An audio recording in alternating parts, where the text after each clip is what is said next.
তুমি যদি চির সফলকাম হতে চাও, চির সফলতার ধার প্রান্তে যদি তুমি বসতে চাও, অবশ্যই তোমাকে কোরআনে বর্ণিত যে কাজটি রয়েছে সেটা করতে হবে। যদি তুমি কোরআনে বর্ণিত উক্ত কাজগুলি করতে পারো, তাহলে রব্বুল আলামিনের দৃষ্টিতে তুমি চির সফলকাম হতে পারবে। আল্লাহ রব্বুল আলামিন বলেছেন, যালিকাল কিতাবু লা রাইবা ফীহি হুদাল লিল মুত্তাকিন। চির সফলতার দ্বার প্রান্তে পৌঁছার জন্য অবশ্যই তোমাকে মুত্তাকি হতে হবে। মুত্তাকি যদি না হতে পারো, তাহলে তো তুমি চির সফল কাম হতে পারবে না। চির সফলতার দ্বার প্রান্তে পৌঁছতে হলে অবশ্যই তোমাকে মুত্তাকি হতে হবে। মুত্তাকি হওয়ার জন্য কি কি শর্ত রয়েছে, কোন কোন গুণ থাকলে একজন মানুষ তাকওয়া পূর্ণ হবে, এটা তো নিজে সিলেকশন করা যাবে না, নিজের ব্রেন বিবেচনা এটাকে বের করা যাবে না। বরং রব্বুল আলামিন যেই সমস্ত গুণ পাওয়া গেলে মুত্তাকি হবে তার বর্ণনা পবিত্র কোরআনে আয়াত নাযিল করার মাধ্যমে জানিয়েছেন। আল্লাহ তাআলা বলেন, যালিকাল কিতাব, ওই কিতাব লা রাইবা ফি, যার মধ্যে কোনো সন্দেহ নাই, কোনো সংশয় নাই, সন্দেহের অবকাশ নাই। হুদাল লিল মুত্তাকিন, যে কিতাবটা, যে গ্রন্থটা এতটাই পিওর, এতটাই খাঁটি, এই গ্রন্থটাই তো হবে মুত্তাকিদের জন্য পথ প্রদর্শক। রব্বুল আলামিন বলেন, মুত্তাকি হওয়ার জন্য অবশ্যই তোমার ভিতরে 6টি গুণ থাকতে হবে। এই 6টি গুণ যদি তোমার ভিতরে পাওয়া যায়, তাহলে আমি রব্বুল আলামিনের দৃষ্টিতে তুমি মুত্তাকি হতে পারবে। 6টি গুণের মধ্য থেকে প্রথম নম্বর গুণ হলো আল্লাযীনা ইউমিনুনা বিল গায়ব।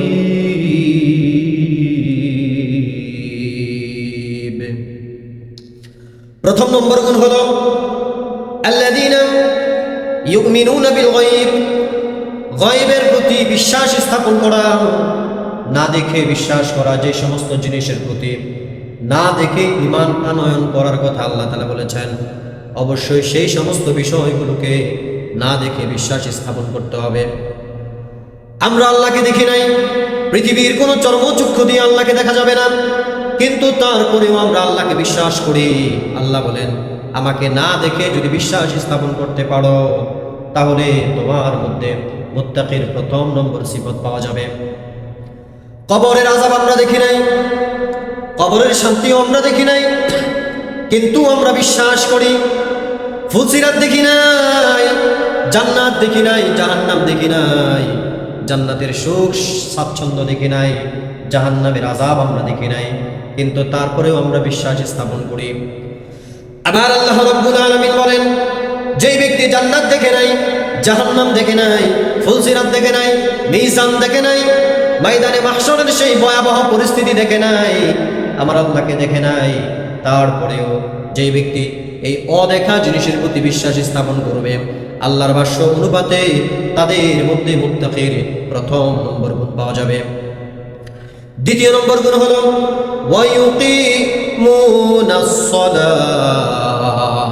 দ্বিতীয় নম্বর গুণ হলো রব্বুল আলামিন ঈমান আনয়ন করার পরে যেই নির্দেশ দিয়েছেন, যে আদেশ জারি করেছেন, তা হলো নামাজ। এই নামাজ তোমরা কায়েম করবে। যেই ব্যক্তির মধ্যে নামাজ কায়েম করার সিফত পাওয়া যাবে, যেই ব্যক্তির মধ্যে নামাজ কায়েম করার গুণ পাওয়া যাবে, আমার আল্লাহ তাআলা বলেন তার মধ্যে মুত্তাকির দ্বিতীয় নম্বর সিফাত পাওয়া যাবে। নামাজ কায়েম করতে হবে, শুধু নিজে নিজেই পড়লে হবে না। তোমার অধীনস্থ যে রয়েছে, আপনার অধীনে যারা রয়েছে, তাদেরকে দিয়ে নামাজ পড়াতে হবে, তাদেরকে ডেকে ডেকে এনে নামাজ কায়েম করতে হবে। যে ব্যক্তির মধ্যে এই গুণটা পাওয়া যাবে, আমার আল্লাহ তাআলা বলেন তার মধ্যে মুত্তাকির দ্বিতীয় নম্বর গুণ পাওয়া গেল। মুত্তাকির তৃতীয় নম্বর গুণ হলো ওয়ামিম্মা রাযাকনাহুম ইউনফিকুন।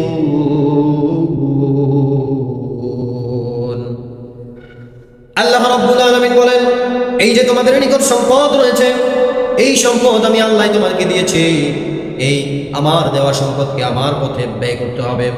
যখন প্রয়োজন হবে তখন আমার দেওয়া সম্পদকে যদি আমার রাস্তায় খরচ করতে পারো, তাহলে তোমার মধ্যে মুত্তাকির তৃতীয় নম্বর গুণ পাওয়া গেল। মুসলমান বন্ধু আমার, এই তৃতীয় নম্বর গুণ সাহাবায়ে কেরাম কিভাবে পালন করেছিলেন? তাবুক যুদ্ধের সময় বিশ্বনবী যখন রোমান বাহিনীর বিরুদ্ধে যুদ্ধের ঘোষণা দিলেন, সাহাবায়ে কেরামকে বললেন, হে আমার সাহাবীরা, তোমরা আল্লাহর পথে খরচ করো। তখন সেই সময়ে হযরতে ওমর ইবনুল খাত্তাব রাদিয়াল্লাহু তাআলা আনহু চিন্তা করলেন, আজকের এই দিনে আবু বকরের চাইতে সম্পদ আমার নিকট বেশি আছে, আমি বেশি সম্পদ আল্লাহর পথে খরচ করে আবু বকরের চাইতে মর্যাদায় উন্নীত হয়ে যাব। হযরত ওমর ইবনুল খাত্তাব রাদিয়াল্লাহু তাআলা আনহু তার সম্পদের অর্ধেক সম্পদ আল্লাহর রাস্তায় ব্যয় করার জন্য নিয়ে আসলেন, বিশ্বনবীর দরবারে হাজির করলেন। ওমর ইবনুল খাত্তাব যখন অর্ধেক সম্পদ নিয়ে আসলেন, বিশ্বনবী জিজ্ঞাসা করলেন, কতটুকু সম্পদ নিয়ে এসেছ? ওমর ইবনুল খাত্তাব বলেন, আমার যত সম্পদ রয়েছে এই সমস্ত সম্পদের মধ্য থেকে অর্ধেক সম্পদ আমি আল্লাহর পথে খরচ করার জন্য নিয়ে এসেছি। এদিকে হযরতে আবু বকর সিদ্দিক রাদিয়াল্লাহু তাআলা আনহু তার বাড়িতে যত সম্পদ ছিল সমস্ত সম্পদ নিয়ে এসেছেন। বিশ্বনবী জিজ্ঞাসা করলেন, আবু বকর, তুমি কি পরিমাণ সম্পদ নিয়ে এসেছ? যদিও সম্পদ ছিল কম, কিন্তু তিনি বলেন, আমার বাসায় যা কিছু রয়েছে সমস্ত কিছু আমি আল্লাহর পথে খরচ করার জন্য নিয়ে এসেছি। বিশ্বনবী বললেন, বাসায় কি রেখে এসেছ? আবু বকর বললেন, বাসায় কোনো সম্পদ নাই, কিন্তু আমি আমার বাসায় আল্লাহ এবং আল্লাহর রাসূলকে রেখে এসেছি। চিৎকার দিয়ে বলেন সুবহানাল্লাহ। মুসলমান বন্ধু আমার, আবু বকর সিদ্দিক সমস্ত সম্পদ আল্লাহর পথে ব্যয় করে দিয়েছেন। ওই তাবুক যুদ্ধের মধ্যে হযরত ওসমান গনি রাদিয়াল্লাহু তাআলা আনহু 10,000 দিরহাম আর বেশ কিছু উট এবং ঘোড়া আল্লাহর পথে খরচ করেছেন, যা বর্তমান সময়ের বাজার দর হিসেবে প্রায় 26 কোটি টাকা আল্লাহর পথে খরচ করেছেন।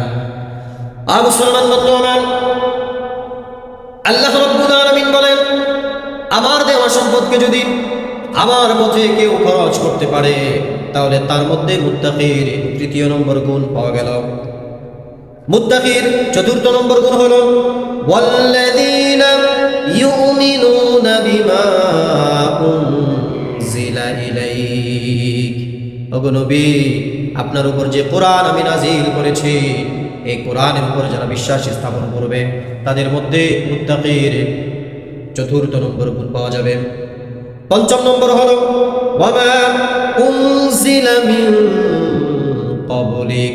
আপনার পূর্ববর্তী রাসূলগণের প্রতি আমি যে কিতাব অবতীর্ণ করেছি, আসমানি গ্রন্থ, এই কিতাবের উপর যারা ঈমান আনয়ন করবে তার মধ্যে মুত্তাকির পঞ্চম নম্বর গুণ পাওয়া যাবে। বিশ্বনবীর উপর কোরআন নাযিল হয়েছে, তার পূর্বে আরো যত নবী এবং রাসূল এসেছেন তাদের উপরে আসমানি সহিফা এবং কিতাব নাযিল হয়েছে। এই সমস্ত কিছুর উপর আমরা বিশ্বাস স্থাপন করেছি।